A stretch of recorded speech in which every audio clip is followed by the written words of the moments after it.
Crema de zapote. Ahora se dice gel. Gel. Sí. Brillantina. Obvio, pues, me invitan ustedes, tengo que peinarme, pues, en algún momento. Sí, señor. Claro, hay que cumplir los requisitos de registro sanitario. Martín, hay que ponerle un poco de humor a estos momentos difíciles de la patria. Tu comentario sobre el decreto 111, y yo le preguntaba ayer al general Carrillo, ex ministro del Interior, ¿por qué lo que sucedió antes de ayer dio como resultado ese decreto del presidente? ¿Y por qué no fue tantas muertes en las cárceles con desmembraciones, el fin de año con 50 fallecidos por muertes violentas, todos los asesinatos en Esmeraldas, en esa incursión que a mansalva mataron a pescadores y negociantes de mariscos, todo lo que ha pasado en la República, todas las fugas que se han dado, ¿por qué recién hay reacción de un decreto que para mí deja sin piso a 10 preguntas de la primera consulta presentada por el presidente Noboa, y se demuestra que solo un acto político de compromiso de Estado genera una reacción de Estado? ¿Tú concuerdas con esto o tienes algún reparo? A ver, a mí la impresión que yo tengo es que lo que ocurrió en TC Televisión, lo que hizo es que podamos visualizar, sentir en vivo y en directo algo que, como tú bien acabas de decir, ya estaba ocurriendo. O sea, esta situación de, de ataque constante de las mafias, estas circunstancias de terror, venía desde bastante atrás.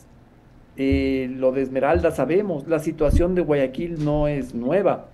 Pero claro, cuando muchísimos ecuatorianos, yo diría quizás millones, ven un asalto en vivo y en directo, eh, en un horario donde mucha gente está viendo noticieros, en un canal que es, digamos, histórico para el país, ven estas acciones, de repente se transmite una sensación que quizás no la habíamos tenido tan aguda, ¿no? Esta cosa de ver en vivo y en directo con nuestros ojos, y escuchando cómo estos grupos son capaces de hacer cosas que parecen imposibles, inadmisibles, ¿verdad?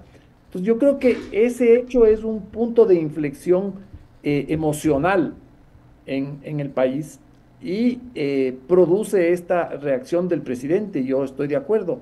De todo lo que se ha visto, quizás lo menos grave o lo menos dramático, porque no hubo muertos, o dentro de todo lo grave y dramático era esto. Sin embargo, emocionalmente esto nos conmueve tremendamente, y me parece que el presidente Noboa, tratando de ponerse a tono con este estado emocional de shock, emite este decreto. Ahora, este decreto tiene cosas que yo creo que vale la pena discutir tranquilamente, y viendo, y hay que ver en el futuro cómo funciona. De lo que conozco y he estado leyendo, es la primera vez, al menos en América Latina, que se declara como terroristas a los grupos delictivos, y que se les declara objeto de guerra a delincuentes, y no a organismos con motivaciones políticas o territoriales, con una cabeza centralizada, ¿no es cierto? Una dirección, quiero decir, centralizada. Entonces, es una medida incluso inédita a nivel regional. Ahora, cómo funcione, el tiempo nos lo dirá. Me parece que en la población sí surge una sensación de mayor protección. Eh, Estas incursiones militares tampoco es que hayan solucionado mucho en las ocasiones anteriores. Claro, ahora vienen las Fuerzas Armadas respaldadas con una situación jurídica distinta que les da mayor seguridad, etcétera. No creo que funcione bien si no hay inteligencia especializada en estos temas. Todavía me parece que estamos, Ramiro, muy verdes para saber cuál es el resultado. Lo que sí puedo decir es que eh, nunca había visto al país en un estado eh, de conmoción emocional tan grande como esta. Y creo que es el efecto ese del que hablaba, de verlo en vivo y en directo en las pantallas de la televisión y de un canal que no es cualquier canal, es un canal históricamente representativo del país. Martín, una pregunta antes de pasarle a Jaime Velázquez, que está en plataforma. Y se la hago con su criterio periodístico. Ya lo he hecho algunas veces, algunos entrevistados, pero su criterio me interesa. ¿Usted hubiera cortado la señal de ser autoridad de esas transmisiones en directo el día que se produjeron, tanto del canal agredido como del canal que estaba pasando en directo el hecho terrorista? Porque eso generó, en mi criterio, la conmoción social, el terror social, el miedo social, y derivó en consecuencias que son las que querían quienes la provocaron y no necesariamente la paz que la autoridad demandaba para sus ciudadanos. ¿Debió el Estado haber tomado el control de la información para que esto no suceda? Yo, yo te voy a reconocer que no tengo una respuesta para tu pregunta. Es una pregunta que me la he hecho estas último día, últimas horas.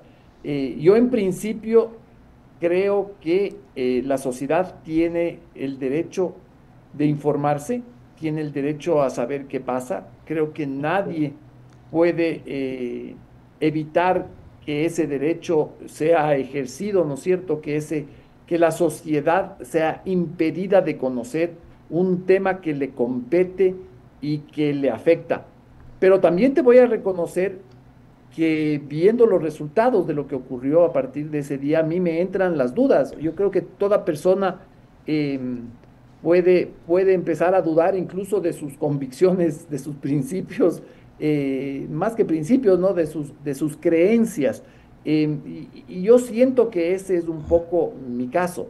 Yo siempre he sido partidario de la libertad absoluta de información y que nadie tenga la varita para decir esto puede escuchar, esto puede ver la ciudadanía, la sociedad, y esto no.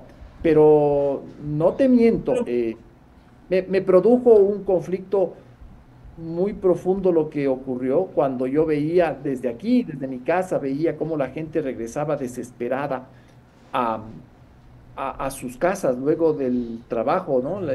La histeria en los carros, de la gente. Todo eso me cuestiona un poco. Y me hizo recordar algo que pasó en los años 80 en un estadio en Italia cuando los hooligans unos hinchas ingleses empezaron a cuchillar a los aficionados italianos, ya no me acuerdo exacta, yo lo estaba viendo en directo, no me acuerdo ya ni siquiera qué equipos eran los que estaban jugando, eh, y las autoridades decidieron cortar la transmisión porque lo que se estaba viendo podía producir una conmoción y una reacción social muy grande. Este caso se parece, no es exactamente el mismo, porque esto era un estadio donde podía haber habido una reacción de la población, etcétera, pero son dos episodios que se parecen. Entonces, Ramiro, yo, discúlpame, no tengo una respuesta absolutamente contundente. Lo que pasó, lo que vi y lo que sentí, pues, ponen en cuestionamiento un poco mis convicciones sobre ese tema. Te soy muy sincero. Lo tengo claro y ese es exactamente el dilema en que se encuentra una autoridad cuando los hechos sobrepasan la norma y los conceptos y hay que tomar decisiones de Estado que no necesariamente pueden ser las más democráticas, pero que terminan siendo las necesarias para poder tutelar un bien jurídico superior, que es la paz colectiva. Le paso a Jaime Velázquez, que continúa con la entrevista, Martín. Gracias, Ramiro. Martín, bienvenido. La verdad, un placer verte a los años. Y la verdad es que escuchándolos a los dos, te voy a ser honesto y sincero, creo que hay momentos en la vida en que hay decisiones que hay que tomar para justamente no provocar una peor, eh, un peor desastre, si quiere llamarlo así. Y eso es manejar la información de una manera responsable. Creo que eso deberían haber hecho en el Estado, pero bueno, independientemente de lo que hicieron o no hicieron, ya está. Y el problema está en que esto de aquí tiene que servirnos como lección para poder el día de mañana tratar de corregir si que vuelve a presentarse un hecho similar. Lo que te iba a preguntar yo es, en estos momentos que el ciudadano se encuentra, digamos, con temor y con terror, eh, ¿cuál es la función? ¿Qué es lo que tiene que hacer el ciudadano en estos momentos para poder rebatir ese sentimiento que uno siente cuando está en la casa y dice salir de la casa me da miedo porque me puede caer una bala perdida, por una bomba por ahí, y yo soy el inocente que pago? ¿Qué decirle a la gente en estos momentos, mi querido Martín? Sí, Jaime, un gusto verte igualmente a los tiempos. Em, yo creo que a la gente hay que pedirle calma, hay que pedirle cautela, hay que pedirle, pero no solamente hay que pedirle, sino también hay que ayudarle con información, información que le sea útil, información que le permita hacerse una idea de todo lo que está ocurriendo. Me parece que eso es fundamental. Em, Fíjate que ahora estamos en una situación en de la que no tenemos conocimiento absoluto. No sabemos bien qué es lo que están pidiendo estos carteles delincuenciales.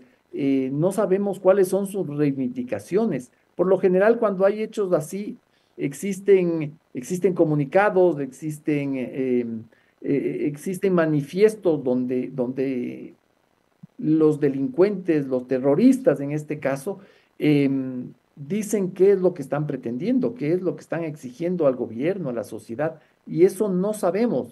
Y eso no estoy culpando al gobierno, esto es una situación que se da que me parece insólita, ¿no? Porque los mismos terroristas no están siendo, no nos están dando pistas sobre qué es lo que están queriendo en estos momentos, pero yo creo que lo único que se le puede pedir a la gente es prudencia, cautela, pero al mismo tiempo que no permitamos que estos perversos terroristas acaben con nuestro mundo, con nuestras rutinas, con nuestro espacio público.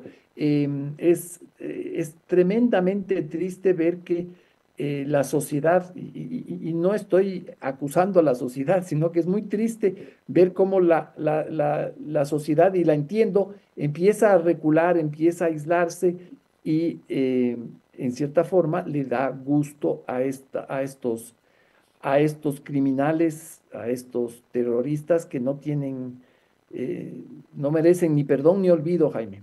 Correcto, Martín. A ver, yo quiero analizar aquí el tema justamente de la comunicación, porque eso es lo que hablaba Ramiro, ¿no? Y acabas de decirlo, que no sabemos qué piden, no sabemos qué hacer.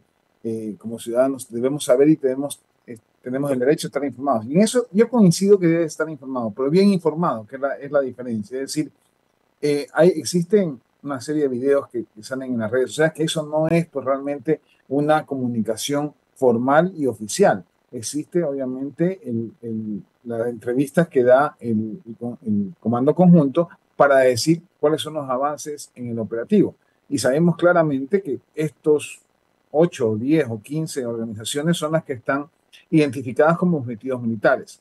Entonces, la pregunta ¿es tan responsable utilizar el micrófono para comunicar que puedes tú inclusive desatar una psicosis colectiva cuando realmente no existe? No sé si me explico. Por darte un ejemplo, aquí en el terminal terrestre que yo estoy elaborando, el día en que sucedió todos estos hechos, yo salgo y aparentemente pues, nos mandaron a evacuar y cerraron las puertas para evitar justamente el ingreso de personas extrañas a la terminal y pues obviamente proteger a las personas que estaban aquí adentro.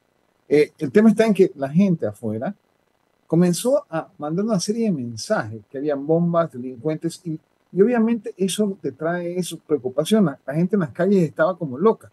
Eso, eso es irresponsabilidad de no comunicar bien. Es decir, tiene que haber una comunicación eh, muy responsable porque la gente o la masa va a reaccionar, no todos reaccionamos iguales y tiene que haber alguien con experiencia que maneje el tema.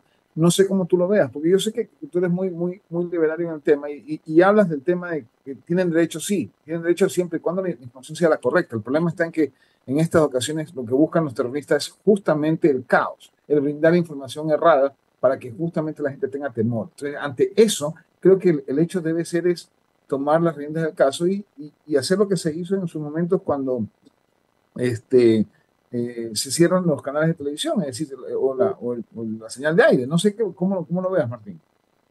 Lo que pasa, Jaime, es que vivimos en un mundo que comunicacionalmente es mucho más complejo que el que conocíamos cuando los medios de comunicación tenían eh, lo que se puede decir el monopolio de la comunicación. Ujú. Ahora cualquier persona con, con su teléfono puede crear eh, una política comunicacional, incluso desde donde quiera, desde donde venden unos pinchos ahí al frente de la terminal terrestre, ¿verdad? Entonces Ujú. es muy difícil. Uno, yo creo que es absolutamente imposible controlar esto. Yo sí creo que el mundo, dado esta complejidad, debería pensar en procesos, em, y esto no es idea mía, esto ya se discute en el mundo entero, de alfabetización comunicacional, donde la población aprenda a distinguir lo que es basura, lo que no es creíble, lo que no es confirmado de lo otro, ¿no es cierto? Es Ujú. así como nos enseñan a leer y escribir, nos enseñan a sumar, restar y dividir, también nos deberían empezar a enseñar cómo distinguir la paja del trigo, porque no hay otra, si yo te digo ahorita, sí, se debería apagar el servicio de la telefonía móvil, eso ya no es posible porque habrá gente que necesita comunicarse. Entonces, yo creo que las alternativas van por otro lado. Yo creo que el mundo ya es una entidad tan compleja que es imposible dar fórmulas tan sencillas. Sabes que hay una película en Netflix que se llama Dejemos esto atrás, una cosa así, que hablan justamente de los hackers que entran y bajan toda la comunicación de Internet. Y eso puede pasar, ojo. Y ahí sí nos quedamos sin hacer ni para atrás ni para adelante, porque no hay comunicación para ningún lado. Te quedas realmente en ascuas, digamos, no sabes qué va a pasar. Le igual paso a Eduardo Mendoza, que está ya en la cabina y pues va a seguir la entrevista. Gracias, mi querido Martín. Un abrazo. ¿Ah? Adelante, Eduardo. Saludos, Jaime. Querido Martín, buenos días, qué gusto de saludarte. ¿Cómo estás? Eh, la pregunta mía es, ¿cuál fue en tu criterio, el propósito de tomarse TC Televisión? ¿Cuál fue el propósito? Yo creo que el hecho de que haya sido en un canal de televisión, que haya sido en vivo, tenía un propósito expreso que era el de aterrorizar. Esto es un acto de terror, es un acto de terrorismo puro y duro. No es la primera vez que pasa. Los terroristas han recurrido a estas cosas desde hace mucho tiempo y en muchos lugares del mundo. El tomarse los canales y los medios de comunicación ha sido una estrategia, una fórmula que ha utilizado el terrorismo desde hace muchos años. Entonces, yo creo que era eso, yo creo que era enviar un mensaje para destruir eh, la tranquilidad de los ciudadanos, era un mensaje para exponer el poder que tienen estos criminales, para decir, nosotros podemos hacer esto, nosotros podemos meternos en sus casas, porque fíjate, cuando Esto ocurre en un canal de televisión, cuando hay cientos de miles de televisores prendidos en los hogares de las personas, en los negocios. Es como que esta gente irrumpe en tu rutina, Correcto. irrumpe tu privacidad. Se te meten en la casa, o sea, básicamente es eso, se te meten en la casa. Entonces yo sí creo que ese era el propósito. Ahora, cómo lo hicieron y cómo le salió también es un tema que da para conversar. Evidentemente era una misión suicida. Yo apenas supe que lo que estaba pasando, dije, pero qué brutos, estos los van a coger enseguida. O sea, están en un lugar bastante céntrico. Es en vivo y en directo, eso va a ver la gente, eso va a ver la policía, eso va a ver alguien en el ministerio X, y los van a rodear. De ahí esa misión no tenía futuro. Pero bueno, ese es otro tema. Yo creo que la intención era irrumpir en las vidas, en los hogares de los ecuatorianos, para que nosotros sintamos que eso es lo que pueden hacer, incluso ya de forma real y concreta, ¿no es cierto? Meterse en nuestras vidas, que de alguna forma ya sucede. Ahora, yo desde aquí, desde la ventana de mi casa, yo veo las calles vacías. Por aquí yo estoy cerca de una avenida donde hay bastante tráfico, no pasa nadie. Entonces, de alguna forma, ya se metieron en nuestras existencias. Y en la mente de muchos, ¿verdad, Martín? Porque es en la mente, porque te aterraron. Leí hace un tiempo un libro que se llama Inside Terrorism y ellos decían que el terrorismo tiene un papel muy pequeño mundial, 0.5 del total del 100%, pero el tema es viralización. Y si se meten en un canal y eso se viraliza, claro, a todo el mundo lo aterran. Tienes toda la razón. Por eso te lo preguntaba. Segunda pregunta, Martín. Mucha gente dice y recuerda a Febres Cordero. Yo a Febres Cordero lo recuerdo como alcalde. No, nunca me gustó su presidencia, pero fue un gran alcalde. Un gran alcalde. He logrado rescatar de algunas personas con las que he hablado y les digo, pero no es lo mismo. Febres Cordero luchaba contra 100 idealistas, pueden haber sido terroristas, que tenían pocas armas y poco financiamiento. Hoy estamos luchando contra bandas organizadas, bien armadas, y que son transnacionales. Uno, dos, tienes una constitución, él tuvo su constitución y acá hay una constitución garantista. Pero lo que relievan, y lo he logrado entender, es la actitud de poder combatir a estas bandas de manera, es lo que rescato de muchas conversaciones, con fuerza. ¿Qué opinas al respecto? Eh, Todo es tan complejo, Eduardo, ¿no? Eh, sabemos sabemos, y eso hay evidencias en todo el mundo de que aumentar las penas no necesariamente mejoran las circunstancias. Me refiero a este tipo de circunstancias. Creo que el Ecuador tiene que plantearse seriamente la necesidad de tener un sistema de inteligencia eh, súper desarrollado. Creo que esto actualmente no se va a solucionar sin delincuencia. Y otra cosa que yo vengo diciendo es que el tema del narcotráfico es un tema que no tiene solución en las actuales circunstancias. La guerra contra las drogas, nadie la ha podido ganar, ni Estados Unidos cuando Nixon la declaró. Si no existe un esfuerzo internacional para entender esto y actuar en conjunto y eventualmente declarar la legalización de la cocaína, al menos porque es el tema que más hace sufrir a América Latina, esto va a seguir y va a seguir en aumento, y estos grupos van a ir acumulando tanto poder económico y tanto poder logístico que tendrán a las democracias de estos países en sus manos. Las van a destruir.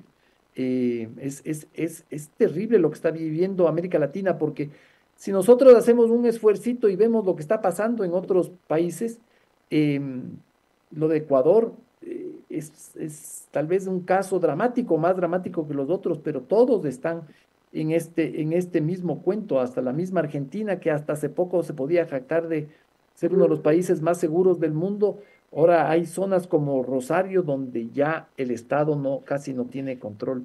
Entonces, hay que ir pensando en estas otras fórmulas, en estos otros caminos, y no solamente en el de la represión, que está bien y que hay que hacerlo y que hay que combatir, porque esa es la obligación de un Estado. Un Estado tiene que reprimir a quienes ponen en riesgo la vida de sus ciudadanos, y hay que ir por ahí. Pero creo que también de forma paralela hay que ir pensando otras fórmulas, Eduardo. Entonces, Martín, sigue, por favor. Bolívar. Gracias, Eduardo. Martín, qué gusto saludarte y también de un venturoso 2024. Martín, de periodista a periodista, terrorismo mediático. No solamente terrorismo es la agresión, la violencia, el secuestro, la extorsión, todo lo que estamos viviendo. También hay otra guerra que se libra a través de las redes sociales, principalmente a través de audios falsos, de videos falsos, de información que no está contextualizada. En este sentido te pregunto, como periodista que eres, ¿no crees que se debe, tomando en consideración este estado especial que vive el Ecuador, en la Asamblea Nacional sancionar el tipo de terrorismo? Porque hay quienes se encargan de alimentar, de crear la zozobra, el temor, el miedo, con información falsa. Mira lo que aconteció hace un momento, veía en Quito esta falsa noticia en una estación, en La Marín, por ejemplo, una bomba, sí, pero información falsa al final porque los expertos no encontraron nada. Entonces, todo esto mina, obviamente, nuestra sensibilidad. En este sentido, reitero, ¿crees que se debería legislar sobre este tema también? Porque, insisto, hay otra guerra en redes sociales donde ellos también están generando toda esta desinformación y creando, como dije hace un momento, miedo, temor, Martín. Yo creo que podríamos estar cayendo en algo así como que la medicina va a terminar siendo peor que la enfermedad. Si tú empiezas a legislar y a controlar la información, las redes sociales, por ejemplo, habrá grupos que se inventarán otras cosas para causar el mismo efecto. Algo va a salir, porque esta producción de noticias falsas viene obviamente de estos grupos criminales, y habrá fórmulas. Yo creo que es imposible en estos momentos. Es lo que estaba hablando, la complejidad del mundo es tan grande que esas medidas yo creo que no van a funcionar, por más bien intencionadas que sean. Yo no estoy de acuerdo en que se legisle. Yo creo que a pesar de todos los defectos que estamos hablando, tenemos una capacidad de informarnos también que es muy grande. Insisto, creo que la población también debe ir alfabetizándose comunicacionalmente, ¿no es cierto? Una alfabetización sobre lo digital, pero no veo que la legislación sobre estos nuevos medios de comunicación, que son las redes y que son, como decía antes, un teléfono puede ser más potente que un medio de comunicación gigantesco. Yo creo que no sacaríamos nada y le agregaríamos nuevos problemas al tema. Correcto, Martín. Muchas gracias.